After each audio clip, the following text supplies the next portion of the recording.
ఏపీలో IAS IPS అధికారుల్ని వేధిస్తున్నారా?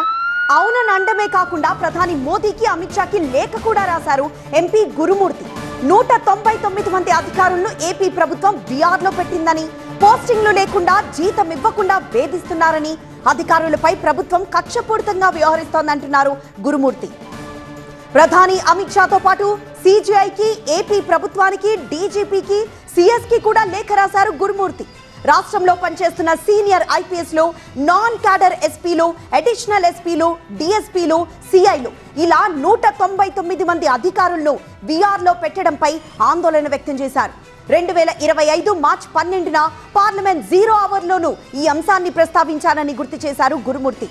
ఇలా పోస్టింగ్లు లేకుండా ఉన్న వారిలో 4 ఐపీఎస్లు, 4 నాన్ క్యాడర్ ఎస్పీలు, 1 ఏపీఎస్పీ కమాండెంట్ తో పాటు 27 మంది అడిషనల్ ఎస్పీలు, 42 మంది డిఎస్పీలు, 119 మంది సిఐలు ఉన్నారని లేఖలో పేర్కొన్నారు.